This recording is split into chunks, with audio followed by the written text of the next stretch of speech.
Welcome to the latest Watercolors Aquarium Gallery podcast, brought to you from the Aquarium Rush Studios in beautiful downtown Grand Rapids, Michigan. My name is Ben. I'm Amy. And I'm Charles. And today we have a special guest with us. We have Jake Phillips from Biota with us tonight. So what should be a cool night. We're going to talk about captive breeding and tank raised and ethical sustainability and all that good fun stuff.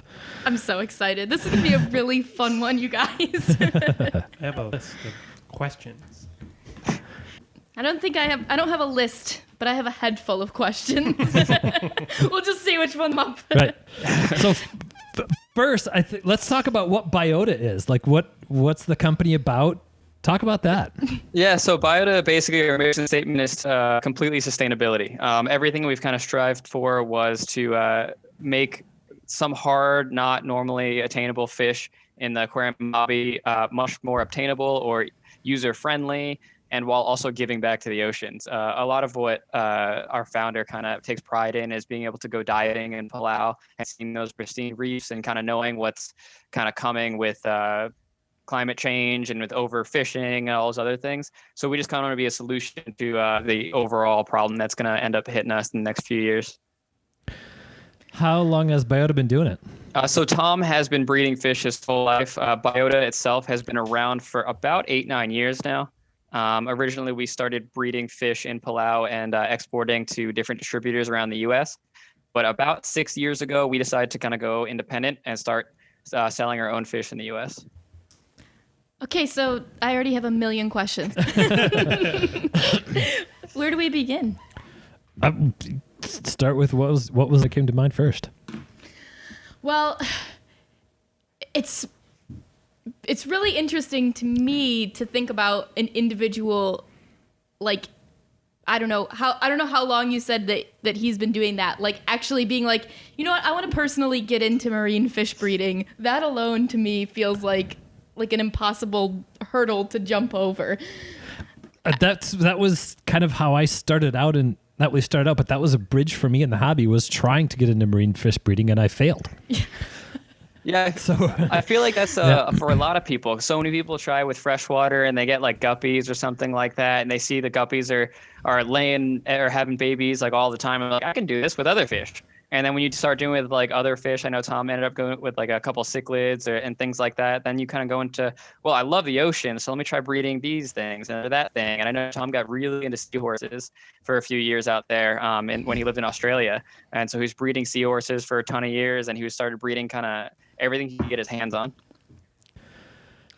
So what did you get into? Yeah, I got into it. I've always been interested with the oceans, nature in general, fishing and stuff like that. But when I was in college, I was working under Andy Ryan. And if you know anything about him, he's been all about marine breeding, mostly with cleaner shrimp and lasmata. He's got a lot of species named after either himself or other colleagues of his.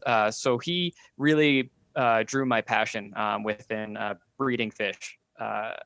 We started with clownfish in our lab, but as a freshman in college, I worked in the wet lab when we started doing damsels, a couple gobies here and there. My thesis was actually on Yasha gobies. So it was just a lot of fun getting into new things and seeing something come from an egg to a full adult fish. And it's crazy to see that you kind of have that power to kind of do that.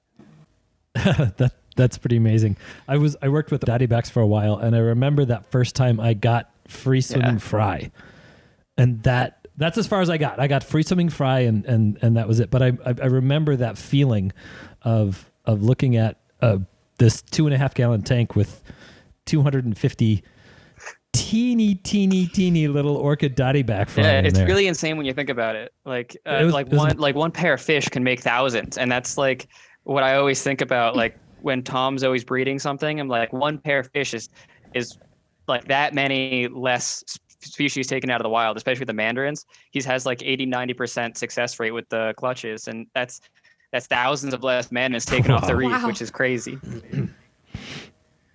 Yeah. What was the fish for you?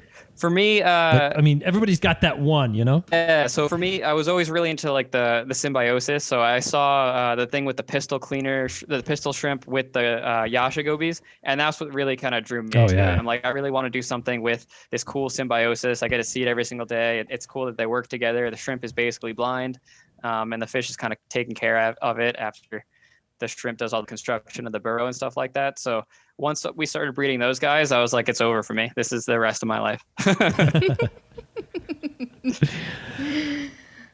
How long ago was that? That was, I think 7-8 years ago. Okay. And so was that during college that you started working with the Yashahazis? Yeah, that was my junior and senior year of college. The freshman and sophomore was Okay. mostly gobies, dotty backs, blennies, things like that. And how did you get hooked up with Biota? So actually, my ex-girlfriend was working for Tom right after college. She was living in Palau with him, and it was really a small company back then, and they hadn't had their U.S. operations yet. And I was always kind of talking to Tom and Kevin Gaines when he was with the company, just seeing what I would do differently or just telling him like my thoughts on random things. And one day they were just like, you know what, we're hiring some people for our facility in Florida. You kind of seem really invested in this more than you should be for someone we're not paying. So might as well start paying you guys. So you were just the hanger on, but you got lucky. Yeah, basically. That's awesome. We've had a couple of those around here too. I totally get how that goes. So are you doing... All right, so tell me about the facility down in Florida. Let's go back to Biota. I want to hear more about that. So Central Biota is Palau, right? Yeah, our main breeding facility is in Palau, and then we also have facilities in Hawaii and North Carolina, but our distribution facility is in Fort Lauderdale, Florida. So everything comes to Florida, and then we distribute throughout the world. Okay. Are you breeding in Florida as well? So in Florida, we do a lot of aquaculture with various corals, because in Palau, you're actually not allowed to export anything stony. So all of our stony corals are aquacultured in Florida. We've done small breeding things here and there, maybe with like seahorses or shrimp, but not in the quantities that are really kind of impactful on like our main price list. In the future, we do kind of hope to have small breeding programs in Florida, but for right now, it's our main facilities in Palau, Hawaii, and North Carolina. Right. Okay. So you guys have working relationships with universities, Yep. right? How does that happen? So a lot of times, most people don't want to fund ornamental fish. There's not the most money in it, and it's definitely kind of here and there, and it's spotty. But we try to have a really good relationship with the best breeders in the world, essentially. And some of those are at universities. So Chad in Hawaii is one of probably the best breeders in the world, and his team is outstanding. And I know they needed some funding to keep the yellow tang program going back before Hawaii closed down. And since it was so abundant in Hawaii to grab yellow tang, everyone's like, who's going to be paying for this facility to keep producing yellow tang? But we really believed in that product and that project in general. So we helped them out with some funding. And we also, our facility is right next to and attached to their university. So Kevin Barden's out there. Oh, so nice. we lease land, and their fish kind of go back and forth from side to side. And we work really closely with that facility. That sounds like an extremely perfect symbiotic relationship. Yeah. I mean, mutually beneficial symbiosis right there. Yeah. We're learning so much, and there's so many cool students at the Oceanic Institute that they're incredibly talented. So they help us out, and they get to learn with Kevin, who's been doing it for a really while and has a ton of new species under his belt. You know, I so was go ahead, gonna say, Charles. do you want to list off some of the universities you guys work with, for our listening audience to know how cool you guys are? Yeah, I mean, it's really anyone who's kind of doing some cool stuff. So, I mean, here and there, our main one's Hawaii. That's the one that we have a consistent working relationship with. We've also worked with Augsburg University out in Hawaii, in Ohio. And those guys do tuxedo urchins for us, but they do breed a ton of cool clownfish and damsels, some other stuff. Our facility in North Carolina is actually Carteret Community College. It's associated with that. Todd Gardner does work at the college, and he does a small section of their lab to breed fish for us. So those students are learning under him while also helping produce some fish for us. And in turn, we're funding that lab a little bit. Every once in a while, we get some fish from my alma mater, Roger Williams University. But Nice. I know they're a pretty big distributor with Quality Marine and Live Aquaria and those guys. So we don't always get those fish. We always, whenever they're available, we try to get as many as we can. And really, anyone that is breeding something kind of cool or different, it doesn't have to be university. I mean, we've connected with just really, really extreme hobbyists that are breeding just awesome fish around the U.S. And we try to help them out with either getting their tank set up or getting over a hurdle that they may have, just so we can buy some fish from them. And that's actually the case with the marine betas that we just announced last week. I was really excited about that one. So, yeah, that's very cool. So that's a hobbyist breeding those, and you guys. Yeah, that's a super dedicated hobbyist out in California. He's a really cool dude, and it's cool that sometimes it just kind of clicks for some people with breeding, that they get to do something that no one else is able to do.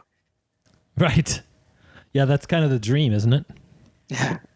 Yeah, that's sort of like a conversation we've had around here a lot of times. Like, how do you breed marine fish at like a home level scale, or even like a small store level scale? Like, you talk about the facilities in Hawaii and stuff like that. Those are big facilities, you know, nobody's getting to that level, but to know that there's a level that you can get to at home is pretty interesting information. Yeah, and it fully depends on the species. I mean, he's doing marine betas, that doesn't take a ton of space, but the yellow tang, there's 4 and 10 ton tanks that are pretty abundant. So I mean, for Hawaii, we have a ton of land space leased out for giant tanks which they really need for spawning. But for gobies and blennies and certain species, you really only need like a 10, 20 gallon tank, and you can get some cool stuff going on.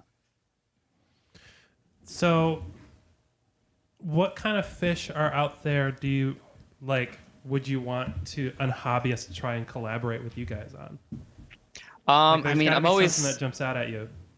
Yeah, I'm always saying like any new goby or blenny. I mean, there's so many in the industry. Like, we used to do washbin. We don't really breed them anymore, but like a diamond goby, those are ones that are super abundant in the hobby that are all taken from the wild for the most part.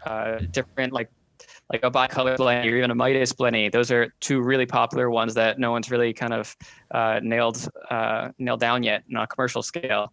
One of my favorites is different anthias. I'm a big anthias guy, so I've always hoped someone would do ventralis anthias. That's a big one for me. I know a couple of people have done the lyre-tail anthias, not so much in like home tanks, but on like a kind of a larger scale with some public aquariums in the past. So anthias, I know wrasse are definitely kind of probably out there. But blennies, gobies, anthias are probably a good starter for many hobbyists. So when you're coming up with this list, do you have like the system that you would try if you were to do it mapped out in your head, or you're just hoping somebody's gonna like come up and figure it out? Yeah, the way I kind of have it mapped out is mostly demersal spawners are super on the easy scale. Those are the clownfish, the gobies, the blennies, things that lay on a substrate. Once you get into, you may have to define your terms for our audience here. So demersal just means they lay eggs on something. So the clownfish are usually on like a tile or something, or a side of the rock or something like that. And pelagic is they just kind of spawn into the air or into the water, and that just kind of goes everywhere. Okay. Once they're like on something you can breed from, like a tile or a pot, like with a lot of the gobies and blennies and clownfish, you can take that out, and it's so much of a higher success rate than pelagic spawning. So anything that lays their eggs on something is way easier than something that just broadcast spawns into the water column. I kind of want to touch on a little bit, just because I don't think a lot of our listeners really understand how just almost absurd your yellow tang breeding facility is. Would you mind giving a little bit more detail on that? Yeah, so it's huge. We have dozens of 4-ton tanks, which are a couple hundred gallons each, just with harems of yellow tang in it, and that's just for spawning. And then indoor we have the larviculture portion of it, which each one of those is about 400 liters, or sometimes 10 to 12 liters, depending on the size of the spawns that we get. And they're just, and we're also, so basically we have, I would say, dozens of acreage of land mass just on lab space and some outdoor tanks. And then my next follow-up question to that is, you guys have done purple tangs in the past. Those are haven't actually from Bali Aquarich. Mr. Wenping Su breeds those for us, and he's a great breeder in Bali. His systems are a bit different, not like I would say a bit non-traditional than what we're used to. He has these concrete troughs, which all these different species are in, and they're kind of spawning all the time. So the eggs get collected, and so sometimes he gets those crazy hybrids that we get sometimes, or he gets just small spawns of a lot of different species. Interesting. So that's a completely different thing than the yellow tangs. The yellow tangs is that just yellow tangs? Is that it for Hawaii So right now it's mostly yellow tangs. We get small spawns of Hawaiian cleaner wrasse. And you can see actually in behind me, there's a hippo tang. That's one of our captive bred hippo tangs. We're getting them in commercial numbers, but they're not ready for market yet. We're still working out the hilly issues like with the original yellow tang. Which is very cool. But he's also doing some millet seed butterflies. I know he's had success with a couple of the Heliochorus wrasses, like the earmuff wrasse and Melanaris. So he's definitely has a ton of things going on. I think the Potter's Angel is another one he's working on. So Hawaii has a ton of stuff that we're hoping to get very soon. That's awesome. Yeah. Wow. You mentioned Hawaiian cleaner wrasses in passing there. And if you don't mind, that's something I'd like to talk a little bit more in detail, just because A, I think that's a really cool story. I remember when that happened, but B, I'm also curious, do you have a general timetable when you'll have more available again? Because that was my favorite species of cleaner wrasse. Yeah, so we kind of, we were getting them sporadically, and then I know we shifted a lot of our concentration to the hippo tangs because that really kind of hit in full production mode on a commercial scale. So I know we haven't been collecting many of their eggs and spawns over the past few months. But we just got some new harems, and we know the demand is kind of insane for it. On our website alone, I think there's a wait list of like 400 people that have their email sent to us. But I know once we get them, our wholesale customers are probably going to be first dibs on them. We're hoping As we should. Yeah, exactly. So we're hoping to get some spawns going in the next month or so. We just got that new harem and they're in conditioning and quarantine right now, but they seem already good spawners. So, I mean, we can probably see them as soon as late summer, early fall, I'd expect. Nice. So exciting. So cool. Are the blue hippo tangs, is that in Hawaii as well? Yep, that's in Hawaii. Very cool. Now, the blue hippo tangs, are they there because you guys were like, this is the only place we have enough space to do this in? Partially that, but also the main breeder out there is Kevin Barden. And a little history with him is he was working at the Tropical Aqua Lab for University of Florida. And he was one of the first people ever to breed hippo tangs. He was the one who cracked the code 3 days before the University of Florida Harbor Branch side. Or Indian Riverside.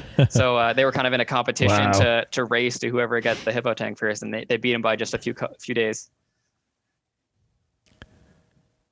Nice. So he had the experience for the hippo tangs, and that was one species we were always really kind of targeting because we saw a need for it in the hobby because a lot of times they're seasonally available or they don't ship super well sometimes, or you kind of get variation between the yellow bellies and the regular ones. And everybody wants that fish from that movie.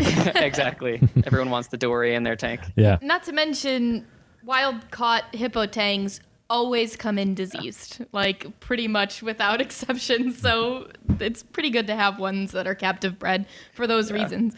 And we've had some of the first one that are our Florida facility for a few months now, and they seem bulletproof. I mean, like these things are super hardy. We've had them in tanks where like the temperature may have dropped one night and it got down to like high 60s and we had no losses. It was crazy. These guys are super bulletproof. And they're hardy. They eat everything. It's just we need to have their coloration perfect before we can put them onto market. And that's hopefully going to be pretty soon. We seem to have figured out in Hawaii what the issue was with the early clutches. Can you run through the process? Yeah, I mean, they're pelagic spawners, so we do collect like millions of eggs every week and stock the tanks. And then we stock those with green water for the most part, and that's just different concentrations of phytoplanktons while they work off their yolk sac. And once they're off the yolk sac, they transition onto live feeds, usually copepods, nauplii, and then onto rotifers and brine shrimp and stuff like that. A big kind of cesspool of all these different planktons. And then from there, we kind of move them into these outside tanks where they get to grow up and grow pretty quickly, get their full coloration. Do you think a bigger hurdle for progress in marine breeding is getting pairs to spawn and produce eggs, or raising the fry? I think it's on the raising the fry end. All these species that we've worked on, there's always like one kind of trigger or one something that's very, very important on a specific portion of their life cycle. Like you have to introduce the right food at the right time, or it's just going to crash, or that species will starve or something like that. So it's really about trial and error with a whole lot of different parameters and changes. And even when you have some stuff spawning, sometimes the egg quality is not that good, or it's not that viable. So getting the producing the eggs is not the big challenge. Yeah, most of the time. Like I know. Well, I do have a question on that front. How do you sex a tang? Yeah, How do you determine, you say you have harems, how do you determine males and females? Yeah, it's not really easy. I know Hawaii came out with a paper, I believe maybe like 7 or 8 years ago, where they were kind of going through the sexual dimorphism of tangs. It just kind of seems like the females or the males have a different like triangular shape, kind of along the anal fin, or like a little bit of a thicker body type. But it's even I can't tell. I mean, we get most of them in as juveniles, and I can't tell on my end, but it's definitely, they're able to tell in Hawaii.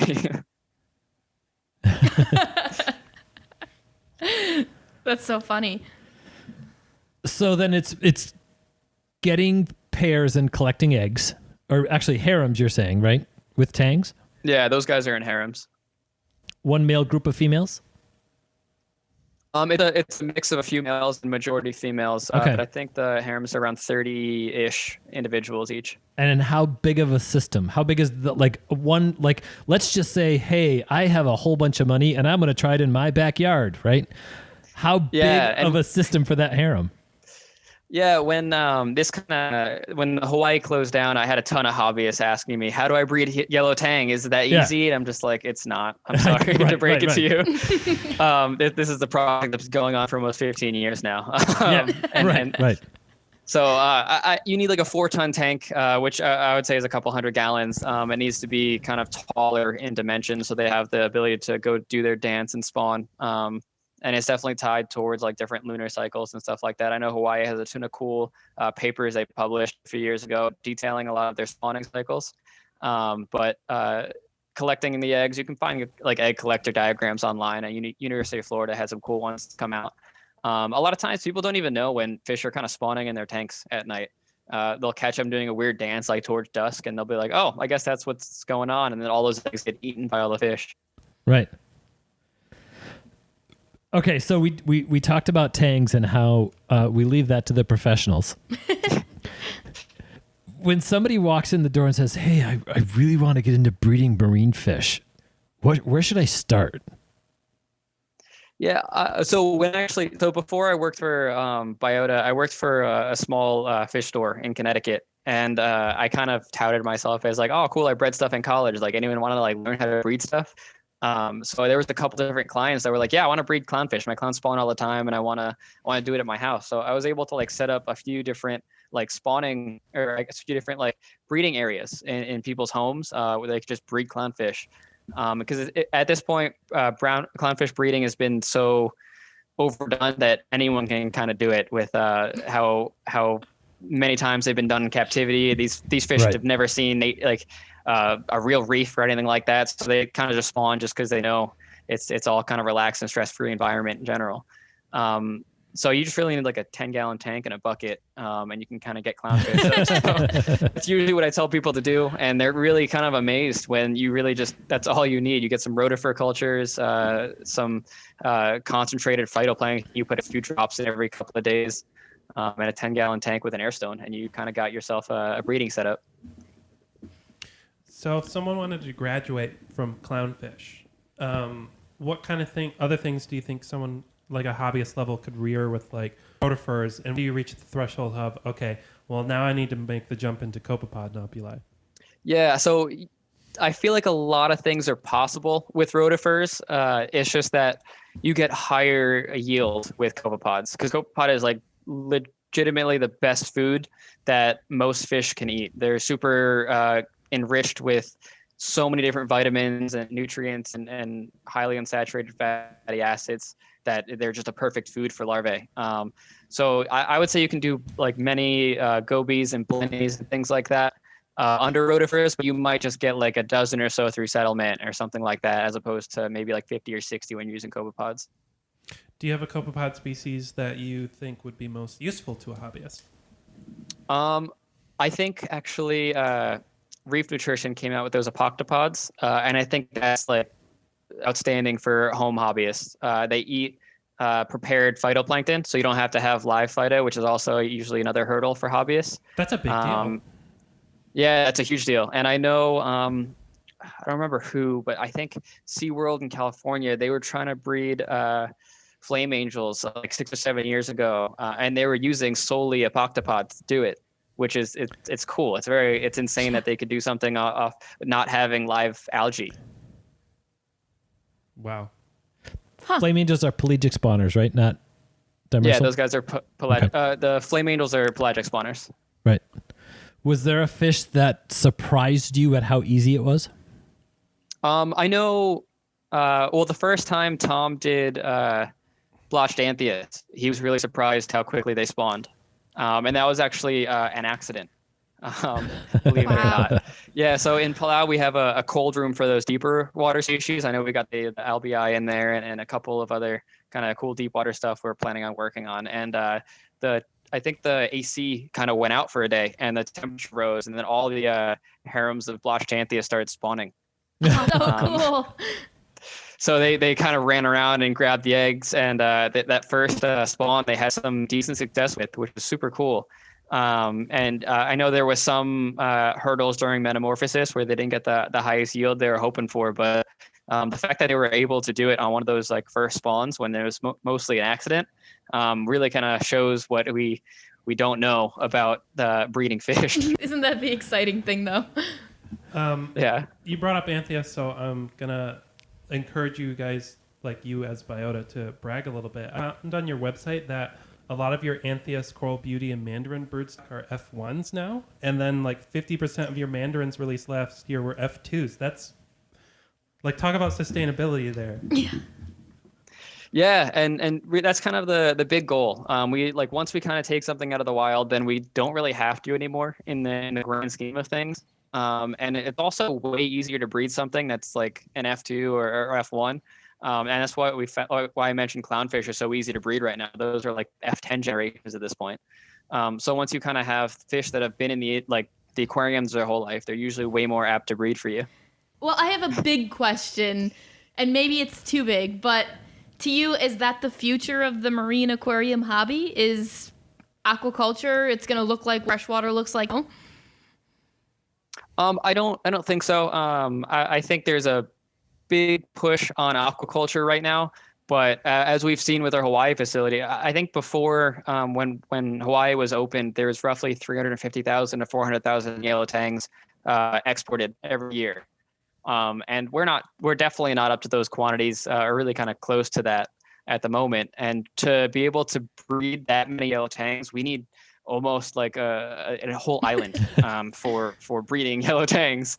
So I think it's going to be a combination of aquaculture and sustainably catching things. I know back in the day there was the MAX certification, but I know there's so many great wholesalers around the country that are putting things into net catch programs or are really kind of educating the people in like the Indo-Pacific to properly manage their own fisheries, which is awesome. It's great to see. So I think that combination of aquaculture and sustainable catching is the way of the future. Okay. I remembered my question from earlier. So for me, one of like in my head, I consider like we've done a species is when you can close the life cycle on it. And so do you want to talk about that a little bit and like how that's different than just breeding a fish as like a one-off thing? Yeah, so I mean, there's so many people around the world that have bred something for like a one-time kind of thing. I don't know if you ever see. I think Matt Peterson puts out a yearly record of what species have been bred in the hobby. And if you look at that list, like 90% of those things aren't available. So it's like cool that like these things were bred at one point for this one instance, but it doesn't really make a true impact on the aquarium hobby unless that thing is being bred consistently. And the only way to really kind of do that is to close the life cycle, have multiple generations of those fish, so much so that even their children are having children. That kind of brings us to the full circle of the raging debate. So one of the raging ethical debates out there right now is mariculture versus aquaculture versus wild caught. And I know one of the challenges that I remember hearing stories coming out of the Solomon Islands from like 20 years ago. Okay, there I just dated myself. Yes, I've been in the hobby for a long time. But when some of the little municipalities in the Solomon Islands would close their little area to aquarium fish, ornamental fish collection, those people had to find other ways to make a living. And those ways weren't necessarily, or were often more destructive than sustainably caught aquarium fish. So, one of the challenges I think, and Biota is definitely doing it a little differently than some of the other big name tank and captive raised facilities, because you have a facility actually in one of the locations. But those, I guess I'll just blunt straightforward, mariculture, aquaculture, wild caught, if we're not wild catching fish, what happens to the natural resources and the income from those fish? Yeah, exactly. I mean, that's the big reason why we have our facility in Palau. And I think 80% or more of our employees in Palau are Palauans. So the big thing is we want to kind of employ the people there because they know the ocean is the best. They know those fish really, really great. And so I think that can be mimicked in a lot of different islands around the Indo-Pacific and Australia and even like southern Japan and stuff like that, where these people, they know the waters, they know these fish, they know their spawning cycles, they kind of know all this stuff already, and they just need a kind of the municipality or the ability to have these facilities where they can to learn about breeding and getting to that next step, or the infrastructure management, so that they can have these kind of lab setups. I mean, I think that's the biggest thing to get a lot of these Pacific Islanders into breeding fish, or maybe if they're not breeding fish, then a bit more education on sustainably harvesting them I know Hawaii was a good example of that, where they would close down specific portions of the islands so that those species could rebound on a yearly basis. So something like that would be a great way to implement that in those Pacific Islands. Is it happening anywhere else? I know there's like small breeders in Indonesia and Malaysia and areas like that. But I know people kind of reach out to us all the time, like, "Hey, can I do this on this island? Like, what would that look like?" And like in an ideal scenario, we'd be able to open up 1 million different biotas on every single island, but like we just don't have the ability to do that right now. Right. So I mean, in the future, I could definitely see that being possible. So other than ordering as much from Biota as we can, how else can hobbyists help? How else can we put dollars towards conservation?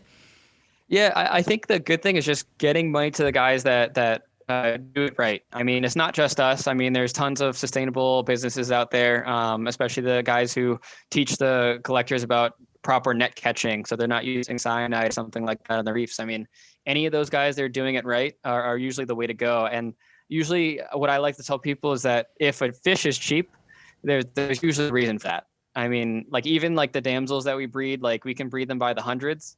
And they are damsels, so they're normally on the cheaper end. It does take a lot of manpower to do that. So if a fish is coming to the US and it's sitting there at like $4 or $5, I mean, there's a reason why it's sitting there at that pricing. That's an argument we have a lot. Yeah. We are very comfortable telling somebody, yes, ours are more expensive because they're better. Yeah. I'm not sure how much Amy shared with you about some of the stuff that we do around here, but we're fortunate that we have our main sales floor, and then we also have a basement that's the size of the sales floor. And so every single marine fish that comes in goes through a 4-week quarantine period in the basement before it comes upstairs. Yeah, and that's the beauty of it. I mean, like the fact that you guys have the ability to do that and do it, that's you guys are doing it right for the hobby, because a lot of these people are taking home fish that may have just got off a 90-hour flight from somewhere in the Indo-Pacific, and they're covered in either ick or urinema or anything, and they're going into their home hobbyist tanks, and and some of these are new hobbyists that have never seen ick or velvet or something, and it ends up wiping out their tank. It's amazing how much that can be both a hobby killer, so it gets somebody out of the hobby quickly, and then it kills more fish. And the amount of people that just don't that find that acceptable it's surprising. Yeah, and that was actually one of the reasons why one of the big reasons why we had Biota Florida back in the day was because of our Biota Aquarium kit, and that was just like a 13-gallon fluval tank that we kind of put together with all sustainable rock and sand and stuff like that, because we noticed like 70% or some crazy number of hobbyists would get out within the first year, and that's really lame. I mean, it because people don't get to really enjoy the beauty of the hobby because they get in and their fish die or something malfunctions or something like that. So we had a kit that just was clownfish and a court jester and a couple like really easy corals, so that people can set up a tank with kind of no disease, no pests, no issues. And that was keeping them in the hobby. Once they kind of got past that hurdle, then they were really successful in the hobby. I know we shipped out hundreds of those tanks, and some of them are still either up to date or they went to their local fish store and upgraded within the first 6 months to a year because they liked it so much. Awesome. They actually It's hard to convince people to start easy. Just start with little stuff. Yeah. No one quits because it's going so well that they're bored. You only get more into it or you give up. Right. When I see these big box stores, and I'm not naming any names, right? But the big box stores that they keep all these complicated species. Mm-hmm. And we're not big box store fans around here, but they get that traffic. And if the big box stores would just take attitude of, we're not going to sell anemones, we're not going to sell acroporas, we're not going to sell challenging species, butterflies that don't eat, and stuff. We're only going to sell really, really easy stuff. It would keep people around and keep people in the hobby and grow it, and it'd be better for all of us. It'd be better for them because they wouldn't as much stuff, and they'd probably sell more beginner setups as a result of it. It'd be better for us as stores that do the complicated things, because people would they'd get that growth period that I know I, as a hobbyist, I started out small, and that gave me that opportunity to grow. And if I don't know how to make that shift that the whole industry, not just the hobby, but the industry needs to make, that how do we make people take the sps? It's okay aquariums to be easy. Yeah. Like that's a mental shift that needs to happen. Yeah, patience in this hobby is definitely everything. That's like one of our catchphrases. Yeah, like I had a conversation with a guy the other day where he came in and he was asking me questions about like, so why is this happening in my tank? And I asked him, so how old is your tank? And he goes, oh, it's about 7 months old now. And I was like, oh, it's still a new tank. It's still trying to reach equilibrium. You know? At least he didn't say 2 weeks, which we've had that before. Yeah. Mm-hmm. Yeah. Why do I have diatoms in my 3-week-old reef tank? Because it's a 3-week-old reef tank. Right. Cool. So what's your favorite fish? My favorite fish is a Ventralis anthias. Nice. Cool. Yeah, you mentioned the little microfish in your bio. I'm curious to see what your favorite tiny fish for a tiny tank is. Yeah, my favorite tiny fish is the flaming prawn goby. I think the gray singers is also called. Oh yeah, They're amazing. That one's awesome. Yeah, I've only kept them a few different times, but like they're so cool to watch. That flickering of that hyphen is gorgeous. I mean, they're such a cool fish. That's an amazing choice. And I know one fish that Tom has always wanted to do was the that white cap goby, that one that's like pinky nail big. I don't know. What's the scientific name? I need to look it up. Do you know? Let me check. Oh, That's look, a calling quiz, him I'm out. sorry. Hold on, maybe I can look it up by just white-capped goby. Oh, wow. Latilia gracilosa. Oh my goodness, Let me I see. love it. Oh, I have seen those. Yeah. Whoa. Yeah, they're not in the industry Right. all that much, but they're like so Oh my tiny. And I know goodness. Tom has always wanted to breed those Right. guys. Right. Well, great. Now he has to. I need to find one of these fish. My introduction to I'm going to call them pico fish was with the little banded gobies, Oh, yes. and showing people that a 5-gallon aquarium with 5 fish in it was okay. Those were fun. Yeah, they're so cool. You guys are doing those, right? Not Yep, the we banded got ones, them. but we have the white spot trimmas. We've got a couple different species of Biotas. I know we got the Okay. trimma benjamini, and we got these bright yellow trimmas. The astronaut, I think, is the banded one you're thinking of. I Which think so. we got the white spots and those from them. The astronaut trima, that's one of yours? Yeah, the lineatus. Yeah. Okay. We actually have some of the white spotted tremas right now. I know. I love them. They're just so cute. I'm thinking of a dish. They're even So cool what- in giant like reef tanks. Like in our 300, we have a group of 6, and there's like a shelf right here that they all hang out underneath, and then we throw food in. They all launch out at the food every 2 seconds. It's really cool to Oh my watch. God. That's interesting. I've always been a little bit hesitant to put them in a big tank because I was afraid they'd just disappear and never come back. They definitely cool. did for the first like month or so, but they've settled in nicely. I'm sure there's plenty of food in there for them, even if they don't come out. The banded was Trimicana, right? Yeah, that's the one. That's okay. I don't remember that one. I don't think you guys don't do Trimicana, right? No, I only know the ones that these guys got us. Yeah. Yeah, we haven't done the Kana before, but I know those guys used to be super abundant in the hobby, and I haven't seen those in quite a while.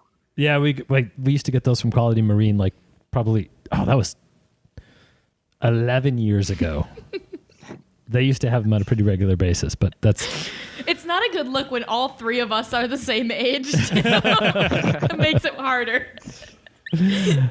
Well, I want to share a little story about me out here real quick. Okay. So I got out of keeping marine tanks for almost a decade because when I left for college, I just never set up another marine tank again. And then we did a biota order here, and we got in a pair of blue striped clownfish. And I literally said, I have to have them. That's my not so subtle way of leading into. I'm told that the blue striped clown broodstock that you guys have are Tom's personal fish, right? Yeah, Tom has them in a water box in his house. Oh my god. Nice. Anyway, I just thought that was a fun story where I was like, I remember poking at I think your Facebook page, and I was like, what's the story with your broodstock? And someone was just like, oh yeah, those are Tom's fish. And I was like, really? Yeah, they're in there with the Genacanthus melanospilos too. Those are also in his. Nice. I Those- saw the videos of those. Those Yeah. look stunning. Those were the F1s that were spawning on a video you guys post, right? Yeah, very recently. So we're hoping to have those guys up again at Oh, our that sounds facility. perfect. That would be really cool. So what's the Holy Grail? I mean, one thing that we've been working on for I want to say 3 or 4 years now is the Abe's angelfish. Those are ones that were collected by Tom and Brian Green a few years Abe's ago. angelfish? And they're the Abe's angelfish, Centropyge abii, I think. Oh. I don't know wow. this fish That's at a all. deep water. Is it a dwarf? It's a centropage. Yeah. Yeah, it's a dwarf angel. They're basically, I wouldn't say almost never in the hobby, Right. just because how deep water they're collected. So we collected a harem that Brian Green actually. So Brian Green, if you don't know him, he's a master diver. He goes to those crazy, insane person depths that most people would never even think about doing. And Is he who I need to talk about at Peppermint then? probably, yeah. He's the guy. Yeah. He's the I guy. think he's collected probably the majority of the peppermints that ever entered this industry. But Wow. He's super deep water diver, a super cool guy, especially at Magnus and stuff. He's such a fun guy to hang out with, and he collected this small harem with Tom. I want to say a few years ago when Magnus Vegas was around, right before that. And so we have this harem that hasn't spawned for us yet, but we're definitely hopeful on them. They're a holy grail fish for us, definitely. Yeah, that sounds pretty amazing. A holy grail for me personally. In Palau, I keep pushing Tom to do the Tuca Anthias, the purple queen Anthias. Because when I was working in the industry in like fish stores, we'd get them in all the time and they'd never survive. So I mean, I definitely think it's a great one for the hobby. That's one on bright. our do not order list. Exactly. So. It's a nemesis. I've tried it 2 or 3 times. And even tried it with, discussion wholesalers saying, okay, this is what you got to do, and they'll do just fine for you. And we did all that plus and just watched that fish go dart towards a piece of food and then stop just before it takes a bite. Yeah, even with live feeds, I mean, I personally thought, I'm a marine biologist. I could totally take care of this fish at home. No, I was hatching out live copepods for months. I got the food 5 or 6 times a day, and it just kept withering away. And that fish is just really hard to keep in general. So I really keep pushing for that fish in Palau. And I think hopefully Tom will be able to do those guys pretty soon. That sounds really cool. That would be amazing. Jake, is there anything that you want to make sure we specifically talk about? And by the way, plugging Biota here is like not just It's allowed, but encouraged. encouraged. Yeah. So Yeah, if you want to brag a little bit, we would love that. yeah. Yeah, I usually try to talk about our sustainability and also our other practices, not just with ornamental species. So recently I watched one of the master class. No, I remember what I watched. I watched Seaspiracy or whatever that. Oh, the thing. new scary documentary. Yeah. And they were trying to define sustainability, which the whole time they're trying to define it. So I don't know if you've watched that or not, but I haven't yet. It really was. It was rather frustrating. Not just, it was depressing because a lot of what they were saying was right, but they twisted so many things. It sounded more like a right-wing conspiracy theory than an actual well-done quality environmental documentary. It's the new Blackfish. It's the new Blackfish, right? Yeah, yeah. But they were struggling with defining sustainability. How does Biota define sustainability?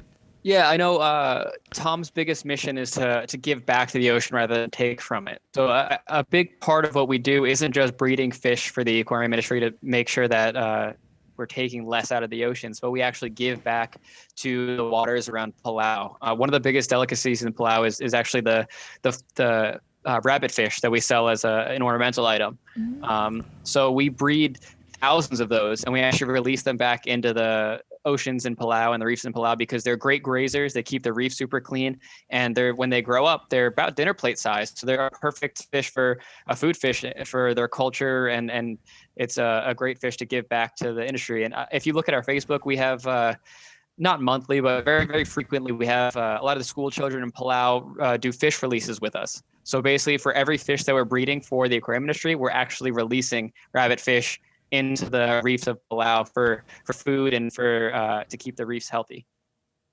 I love that. That's so cool. Here in Michigan, we have something called the Salmon in the Classroom program, where with the Department of Natural Resources, we put, and it's not, I don't want to say we, because the Department of Resources does the process, but we're heavily involved in the program of putting salmon aquariums in classrooms, and the class raises salmon eggs and then releases them into the streams around here. And that's one of the ways we get involved. So I have definitely an appreciation for the getting the classrooms in the area involved. Yeah, it's so cool, especially like in the Indo-Pacific area. We do a lot of work with Heirs to Our Oceans, which is basically just teaching all these children about the oceans that surround them. And so they have a really deep appreciation for the environment.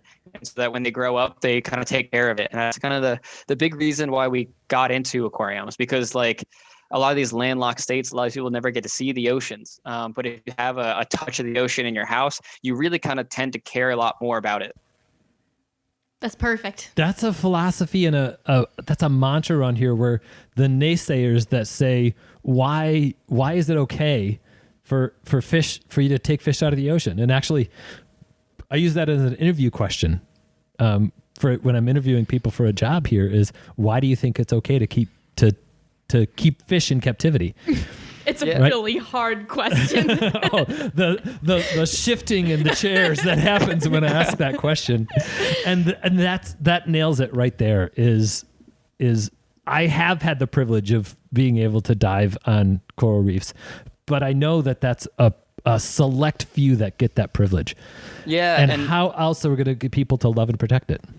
Exactly. And when I was in college, they kind of force us to take a lot of classes with people that are like not marine bio students, because I know and Roger Williams, the marine bio group is very, very tight. We all know each other. It's a great educational program there, but they kind of force you out of your comfort zone. So I know I was taking classes with like business majors or philosophy majors and people that were definitely disagreeing with my end of the thing. But I know what kind of touched on it for me was we would call it STREAM.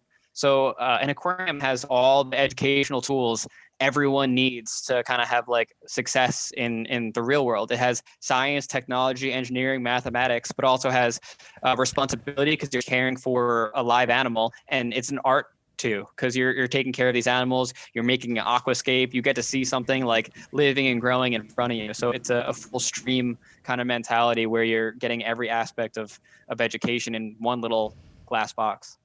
That's an amazing way to put that. Wait, so science, technology, responsibility, engineering, arts, technology. Yeah. What was the M? Mathematics. Mathematics. Mm-hmm. Okay. Yeah, you got to know all the chemistry and doing different dosages and stuff like that. Oh, so STEM, but add responsibility and art to it. Yeah, I exactly. get it now. It takes me a while, but eventually I do catch on. That's really smart. I love that. Yeah, I spent a lot of time arguing with a lot of business majors or philosophy majors. And a lot of like quote unquote animal lovers who are, they're very black and white in their opinions about things. Yeah, my sister is in the ecotourism industry, and that whole industry is extremely anti-zoo. But that whole industry is also full of a whole bunch of, they cater to people who are loaded, who get the opportunity to go get on an airplane and see polar bears. And I recognize that the polar bears in the Detroit Zoo are not necessarily living their best life. But I know exactly where those bears came from, so I have a certain way to defend them. But also, how are those kids from Detroit ever going to get the opportunity to actually see a polar bear other than at the Detroit Zoo? Yeah, I remember falling in love with those polar bears as a kid and that meaning something to me. Yeah. Jacques Cousteau once said, "We only protect what we love," and that's very evident to me on an almost daily basis with the people I talk to. Right. Yeah, exactly. I think we've got that quote on our website, actually. You do, actually. It's I was a coming through your one. website, and I was like, wow, I don't know. It's one of my favorite Cousteau quotes, so every time I see it, I'm like, okay, that whoever put that down is a pretty cool guy. I find it... almost all of those people involved in almost all of those industries, I find a certain hypocrisy when they start going off on anti-animals in captivity, because I would take the bet that at least 80% of those people had their first animal experience at a zoo or an aquarium. And if they didn't have that experience, would they be where they are today, protecting animals or showing people animals or getting involved? Would you be arguing with me if you didn't go to a zoo when you were 5? Exactly. Yeah. Yep. I don't know. It's a fun conversation. I can't wait to. My sister's in Alaska, so I don't get the opportunity to meet with her peers, but I'd love to one of these days and really have those kinds of discussions. Yeah. So what's next with Biota? I know you talked about what the next fish is. What's the next level of expansion? I mean, that's kind of to be seen, I guess. We always, so the big thing is what we try to do is connect with the best breeders in the world. That's why we've got Tom. That's why we got Chad. We've got Kevin and Todd in North Carolina. These guys are the best in the industry. So really, whoever is I wouldn't say needing a facility, but someone who really kind of stands out in the industry by having a ton of brand new species successes or definitely like overwhelming success with commercializing a species. I think that's someone we need to talk to next, or someone that we really kind of want to branch out to. So did Hawaii feel like the Hawaii shutdown feel a little bit like Biota won the lottery? Sorry, you cut out there. What was that? Did the Hawaii shutdown feel a little bit like Biota won the lottery? I mean, a little bit. It's definitely rough to kind of see that that a really sustainable portion of our hobby was shut down. But it was something that was very cool that we've really put in tons of money in over the years. Kind of seem like really successful kind of overnight, which is really kind of cool. And plus, like, it was something that we were already supporting. So regardless of if Hawaii was going to shut down, we're still going to be breeding yellow tangs. We might need to breed more yellow tangs now, which is why we've actually hired a ton of new employees out there and leased a little bit more land and bought a ton more equipment. But we're breeding yellow tangs regardless because we think it's the right thing to do. And it's also the right thing to branch on a new species, because if you breed one zebrasoma, you can kind of branch out into the gem tangs and the purple and the black tangs and like some of those other really cool, interesting tangs that are kind of needed or not fully available all the time. I definitely said that with a little bit of an edge on purpose, just so you know. I think that, you know, you guys definitely are successfully turning lemons into lemonade, but you're also making it so that we can at least say to somebody who walks into the store today and sees the $400 price tag on the one remaining yellow tang that we have left, we can at least tell them there's some hope for such an iconic fish in the hobby. Yeah, it was the worst timing. They really definitely couldn't have picked a worse time because their spawning season really kind of shuts down, or it's really, really low right around when they close down. That's just why we've been out of stock for so long. It's because they, once the winter or like late fall hits, they stop spawning. So the news broke, and then I had every wholesaler in the entire world calling me saying, "Hey, I need like 15,000 yellow tangs. Can you do that?" I'm just like, "No, we have, we've got a couple." I can give you 2. Yeah, exactly. So that's a pretty good segue into how does supply get to the point where it actually meets demand? Yeah, so not just for yellow tangs, but like big picture. Yeah, so as I mentioned before, like with yellow tangs as an example, it's that they were exporting around 400,000 a year. And obviously we're not going to be getting to those quantities, sadly, definitely in the near future. But if we can put a dent in that, I think that's really kind of where it is for us. And I know now that the yellow tang isn't a $30 fish, it's definitely kind of out of the price range for a lot of hobbyists. So I think if we can get to the tens of thousands of scale, I think that's where our kind of supplies is where we're at. Because we also do want that space to do other species like the hippo tang and possibly the black tang or even Achilles in the future or something like that. So we can't dedicate all of our space to just one species, sadly. But once we kind of realize that we're breeding enough of something, we're maybe making a dent in the wild population, like with the mandarins or even with the court chesters. Like I think our court chester pricing is cheaper than wild caught ones now. And that's great because when I was growing up, I couldn't keep court chester alive. So. We actually recently made someone's day because that was like their dream fish, and me being able to say, well, this is a captive bred Biota one, they were like, oh, okay. Today we did that actually. Today? We did that today. Yeah. Do you guys ever see this fish? I know they're really hard to keep, but I'm really hoping to find one. And I went, you mean right there? And guess what? They're not hard to keep because they're captive bred. Like, such a huge breakthrough. That means we've done that twice in 2 weeks. Yeah. So that number is tens of thousands of yellow tangs out of Hawaii. Your Hawaii facility, is that feasible? Yeah, that's possible with us. Yeah. Okay. That's pretty amazing. Yeah. It's gonna. Where did our? It's gonna be definitely a few months before we can get there. Maybe like a quarter or two, but I think we'll get there. Okay. I'm excited. So where did our little majestic angels come from? Sorry, you broke up there. What was that? Where did our little majestic angels come from? That came from Mr. Su out of Indonesia. He's one of the breeders. A lot of the cool angelfish that we get small quantities in are usually from him. He's a fantastic breeder. Okay. I don't know if you heard the story of that shipment, but the hardiness of those fish, I am in awe. That it got delayed a couple of days, and also there was a cold snap. And it got delayed by, I'm not going to mention the courier, which big, it was like FedEx, UPS, or one of those kinds of companies.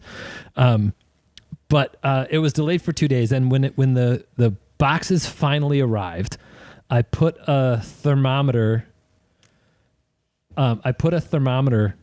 between two of the bags, and at 58 degrees, I said, okay, that tells me what I need to know. And at 58 degrees, they were all laying on the bottom of a tank, or laying in the bottom of the bag.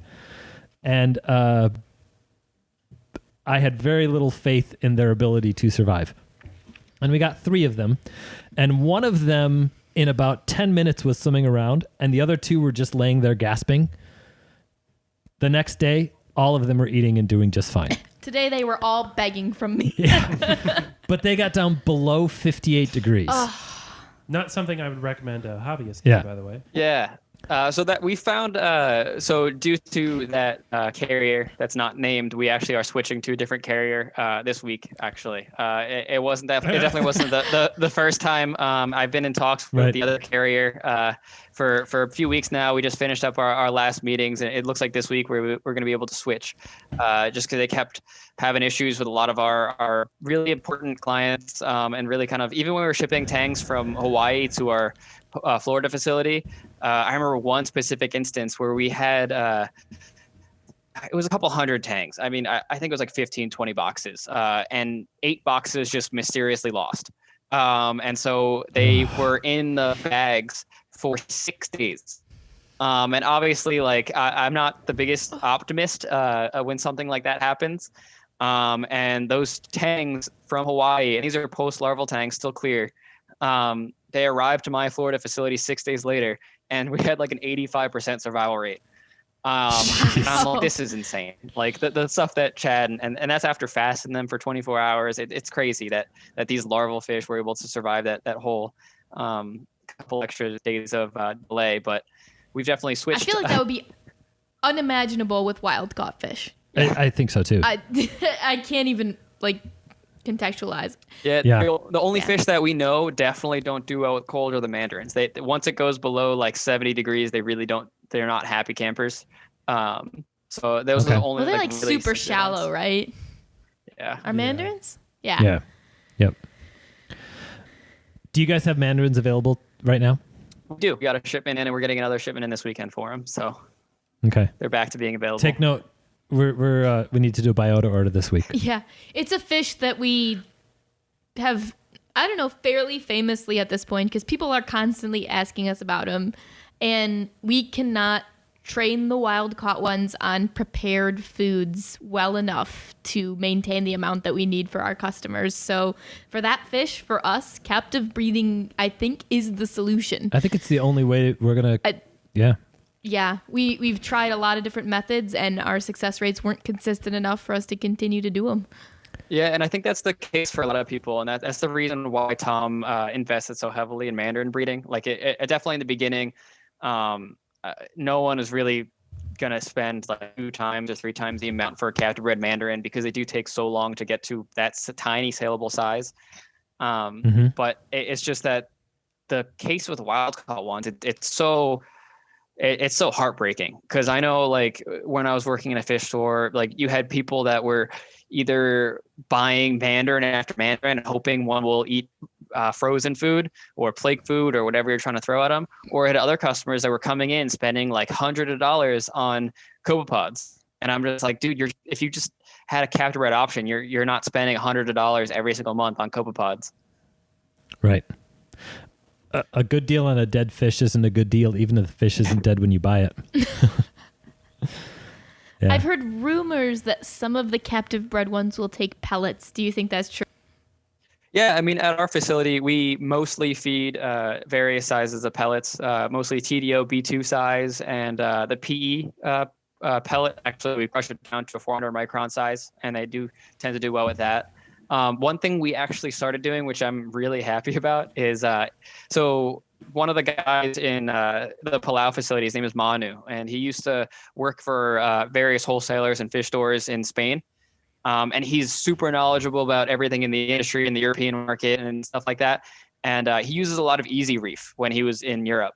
And I really, working in the US, I never really used Easy Reef, mastic, or stuff like that. So he brought it into Palau and he started feeding Easy Reef mastic to the mandarins. And the cool thing about that is it's just like this gel that you stick to the side of the tank. In the Palau tanks, there's a lot of like random phyto or like planktonic like animals like copepods, rotifers, mysis and stuff. And they're flocking to this stack of goop that you put on the side of the tank.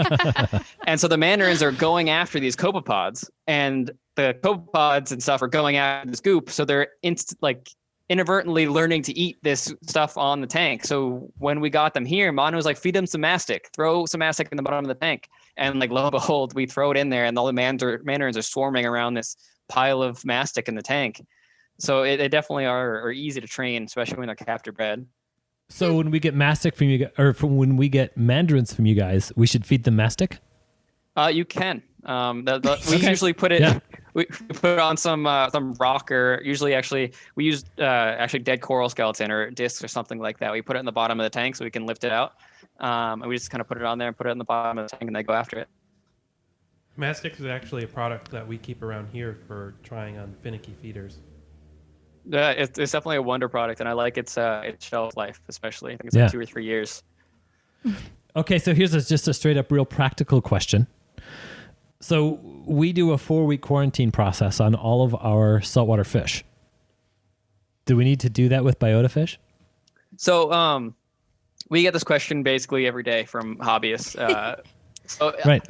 So a lot of our fish are pretty sensitive to some of the harsher chemicals. So I definitely recommend don't doing a copper treatment with the mandarins and the dwarf angels, especially. The coral beauties are really good with copper. I don't know if it's just the way they're captive bred or what. But I've had tons of stores that usually run like a continuous medicated copper treatment in a lot of their systems, and they can't keep our coral beauties alive. So I would not recommend doing a harsh treatment. What I usually suggest, rather than treating prophylactically, is to have a monitoring period. So maybe a 3-4 week to make sure no spots are kind of picking up or anything like that. I consider our facility biosecure. Every single breeder from us has its own system. So I know if any issue kind of pops up, it's, this tank in its Palau system, or I can tell Tom like, hey, maybe something bacterial's in your system that I know about. But as a biologist, we do kind of skin scrapes and gill clippings and fin clippings whenever I kind of have some extra time, or whenever I'm kind of bored. Realistically, I like looking under the microscope. So I do. You would fit in just fine here. You're bored. Let me just take a gill scraping. Yeah. So I try to do that pretty often to make sure that all of our systems are clean, and knock on wood, we usually don't have to treat too often. I mean, maybe like once a year, maybe twice a year if it's something kind of crazy. I know from the stuff that we get from Bala, we usually treat it like a little bit more carefully than we get from our known breeders like Palau, North Carolina, Hawaii, just because I can argue with those guys, tell them, hey, might be in your system or something like that. Sure. So I think I would say rather than prophylactically treating, just do a monitoring period. I think that's the best success for our animals. In the past, I've heard of people doing the tank transfer method. I'm not super into that method just because it is pretty stressful on the animals, but whatever, kind of each their own. If you're not really stressing out the fish too much, it's usually a good option as well. We've spent about 4 years developing our quarantine process to come up with methods that can handle the big ones, right? From ick to flukes. And that's obviously, a lot of that is going to be wild caught fish. A lot of those fish that the industry considers having high sensitivities to copper levels, we've found that it's not necessarily that the sensitivity isn't to copper, it's to copper at slightly the wrong level. Yeah, or fluctuating levels. And so a significant development for us, a significant step in the right direction, was switching over to digital copper checkers and finding exactly that, what is it, 0.02. Yeah, we try to keep our copper at 0.02 to 0.025. If it goes to 0.027, we have issues. And that's that number, the significance of the slight change above that number it's been night and day. Yeah. And the length of time that they're exposed to. Right. We've done like flame angels, we've done wild mandarins, we've done fairy and flash arresses, eels even, like with our quarantine method, and they've been able to handle the levels of copper that we're subjecting them to as long as it's correct. Yeah. So, according to your website at the Florida facility, you do a 20-day acclimation period. What exactly is that? Yeah, that's that monitoring period that I'm talking about. So we usually just monitor all the fish, making sure everything's eating fine. And we have a receiving system for every single breeder as well. So we have the receiving system, and once they're in there for 20, 30 days, we move them over to the selling system. Just when we feel that they're clean, I haven't seen anything come up on any skin or gill clippings, and that they're kind of ready for sale. And I know even that they're captive bred. We had some early on when I started at Biota, we had some complaints that fish were like hiding in tanks where they weren't really kind of used to human interactions. So we do put them into some glass tanks for some of those shy fish. Just so they're used to people walking by the tank every single day. They kind of associate people with food, and it makes them that much better of an aquarium fish. Because you don't want to buy a fish and it's going to hide in a burrow for their entire time in your tank. So I think that's a really big change they made about 4 or 5 years ago. It's amazing how much difference some of those tiny little things can make. When we put lights on our quarantine systems, Yeah. it changed everything. And just for that very same reason, the fish all of a sudden it turned it into daytime instead of evening all the time, and that light on the tank made that fish bolder and more ready for everything. So did I hear? Go ahead. Yeah, we found that here too. One of the court jesters was the big one for us. Like we would be sending court jesters out to stores all over the country, and they'd be like, "This fish just hides all day. It doesn't even want to eat," because it was in a black tank and in tubs in our facility. But now we move them onto glass systems so that we can see them and they can see us. They know who's feeding them. They know kind of where the food comes from. It's those little bitty things. So do you have separate systems for each person or company that sends you fish? Yeah. Nice. I'm big on biosecurity. I mean, when I was at college, I've heard like horror stories about tanks or full facilities being wiped out by crazy diseases and bacteria that can happen overnight. So everything is net dipped or bleached, or everything that we can kind of do to keep the facility as clean as possible. And we have those systems for every single breeder. So I know if, let's say, Kevin's having an issue with some of his tangs, I can tell him, hey, on this last shipment, this kind of came in with it. I'm treating it with like, I don't know, chloroquine phosphate or metronidazole or what have you. And I let him know. And that doesn't touch any of our other water. So I may not have, let's say, like tangs or something for a month or so, but that's kind of what has to happen so that I'm not sending any of our vendors any sick fish. How many different systems is it? Of the sellable systems, we have 6. We have 6 sellable systems, and we have 3 receiving systems. Nice. That's very cool. What are we missing? What else do we need to know about Biota? I don't know. we're all just a bunch of fish nerds, to be completely honest. Everyone that I've hired at my facility has been super passionate about what we do. It's kind of hard to not be passionate when you're working in an industry that really prides itself in sustainability. And so I think it's really we have a ton of cool people working to do something really cool for the industry and try to make waves or make changes as we kind of see fit. So, I mean, we've got cool things and projects going on. Follow our social media. We try to have stuff kind of go up I'm trying to take over the social media. So hopefully we'll have some more consistency with posting stuff. But we have cool news coming up, definitely. I know a lot of our facilities are on the cusp of really, really cool species that I can't talk about yet. So I definitely follow us and see what's coming next. Can you hint? I mean, We're definitely it's a fish. I can tell you that. Dwarf angel wise, I mean that's some cool stuff going on. Maybe some wrasse wise, some cool stuff going on. So. Okay. I mean, you've piqued our interest on both counts. So those are definitely two of our favorite groups around here. Do you guys take requests? So actually, Free bird. definitely free bird every time we go play it. We were always interested to see what people are interested in. I know a while ago I did a post on Reefs to Reef asking what people's dream fish was, and you always get those peppermint angels, those crazy out there fish that you probably can't even get your hands on for the most part. But a lot of what I saw was copper bands. A ton of people wanted copper band, like butterflies. Moorish idols was a big one on those lists. A ton of different Cerulabris, mostly like the flame wrasses and things like that. So it's kind of cool to see what kind of people are really into. But we do also have to keep in mind that right now our main facilities where we get stock in is our Palau and Hawaii facilities. So I mean, usually Hawaiian fish are a good recommendation for us, or stuff that can be found in Palau when he can go on a dive or something like that. Are you still allowed to take wild fish? I guess, is the university still allowed to take wild fish in Hawaii? We have a scientific collection permit, so I think they can still take fish. Okay. Well, we touched on the Hawaiian cleaner wrasse.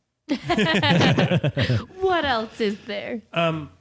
Actually, there was something I did want to talk about, and I can't believe it hasn't come up yet. So Tom developed a technique for collecting fish eggs. Yeah, the bowling method. Yeah. Are any of your broodstock now like descended from like fish that were obtained via that method? Yeah, the clown triggers are. So the bowling method, for people that don't know, is basically a lot of these pelagic fish have various spawning seasons or giant spawning aggregates. So he goes through these big spawning aggregates with a planktonic net, and it's super dangerous. He takes video of it every single time he does it. But one of the big species we actually work on for sustainability and for research is the bumphead parrotfish. The bumphead parrotfish is a giant wrasse that has 4 feet, but they're known to basically create islands. They eat the biofilm on corals and rock, which allows them to basically excrete sand, and it builds up islands out of the ocean, basically, which is really cool. It's an awesome parrotfish, and it's an endangered species, and people, it was a delicacy for many, many years. So per kilo, they're crazy expensive. So Tom is breeding bumphead parrotfish, and so he goes through these big spawning aggregates with a planktonic net, and after these fish spawn, they're kind of in like a comatose, or they're kind of like wavy and not really paying attention. So these sharks are coming by left and right, just chomping down and having a frenzy. And Tom's going through with a big planktonic net, usually one of those like scooters to collect eggs. And he just sees these sharks kind of going left and right around him. Where can I watch this video? I need know, to right? see it now. It's definitely on our Facebook somewhere. I'll see if he's got. He posted on his personal Facebook a lot too, which is very cool. And it's definitely dangerous, but I definitely think he loves doing it. So the bumphead parrotfish is a fish that we do with that. The blue line sea bream, which is mostly a fish for public aquariums. I know we've got a couple hundred in Georgia Aquarium. He does the bowling method with it. But with the clown triggers and the Niger triggers we did, they actually make nests in the wild. And they protect their nests pretty aggressively, but we were able to collect eggs usually seasonally. And from that, we can get some more offspring than would survive normally, which is pretty cool. So it's he feels that the bowling method is definitely a way more sustainable option, because you're not even taking anything out of the ocean that isn't like probably going to be food. Most of the time, there's like a 0.0001% of those fish actually survive to adulthood, and most of it's eaten on that day. So when he gets like a 20, 30, 40% survivability rate with the eggs he's collected, that's a ton more animals that are surviving to adulthood that wouldn't beforehand. Is he the type of person that, like, after he does that, he's like, so I fought off like a shark with this? Like, I'm sure you get him at a bar at a Macna, he'll tell you some crazy stories about the sharks that are around him, frenzy feeding around there. I would love to hear that. Yeah, that sounds very cool.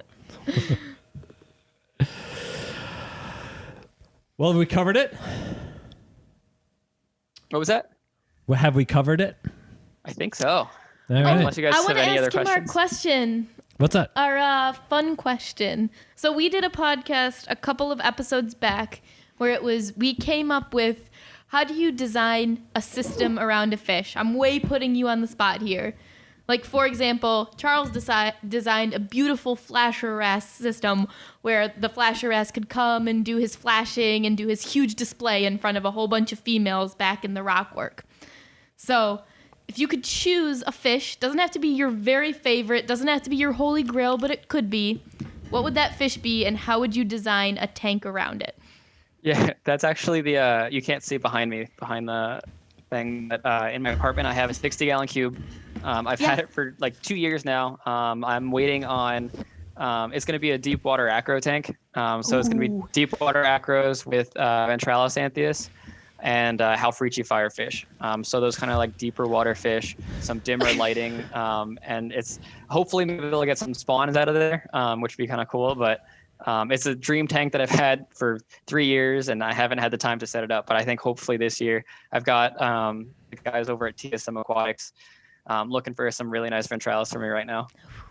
So walk us through the system then. Like, what is the tank, what equipment, and how is it going to look? Like, what light are you going to put on it? All those little details we'd love to hear. And, the abbreviated version, whatever you've got off the top of your head. Yeah, I've always liked the design of cube tanks because I feel like you can do a lot with the rock work. So it's mostly going to be like a shelf for some of those darker or deeper water fish to get some darker areas and shaded areas so they're not kind of getting blared by the lighting. I have Ecotech Radion Gen 4s on there. I have a Neptune system to make sure the temperature's still kind of staying low for those deeper water fish. A chiller. But the rockscape, it's going to be, I have a lot of Tonga branches, but I'm going to have it over a reef crest so that there's going to be shaded area and Tonga branches going up to grow those deep water acros on. And I'm probably going to have some sun corals and some maybe non-photosynthetic stuff underneath. But that's kind of the idea for me. Oh, I've had this tank amazing. in my head for years. I'm just waiting for the right moment. Yes. You touched on a little chord there for me. I got into my first marine tank because of firefish, so that's always been a soft spot for me. Yeah, the Halfrechis are really cool, and I've never personally been able to keep them, but I remember I used to sell them all the time to our clients. Yeah, we do pretty well with the purple firefish here. I have never personally kept a Halfrex either. They're really hard to get now. They're not as available as they used to be, but. And the non-photosynthetics are something that, like, I would really like to inch into. So you're definitely striking a lot of chords here. Yeah, when I first got to Biota, I had a 12-gallon Takashi Amano. It's a 3-foot by 8-inch by 8-inch tank. And I just had it lit by a single par bulb. And so it was a non-photosynthetic, mostly like sponge Gorgonian tank. Oh, yeah. I had it for like about a year, and it was pretty cool. That was my office tank when I first moved here. I love that. Yeah, that sounds pretty amazing. So and just lots of food, lots of water changes? Yeah, and you really need to have that tank at the facility because I was doing water changes like 3 or 4 times a week. Sounds about right. And I think the name Takashi Amano gets mentioned on every one of our podcasts. So, you're definitely in good company with that. Thanks for checking that off of our list for us. Yes. I'm glad I could help.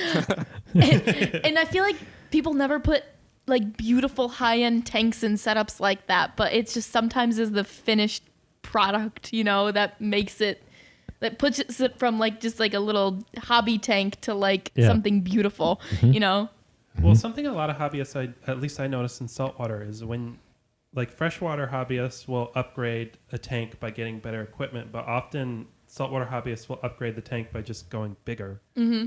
Right.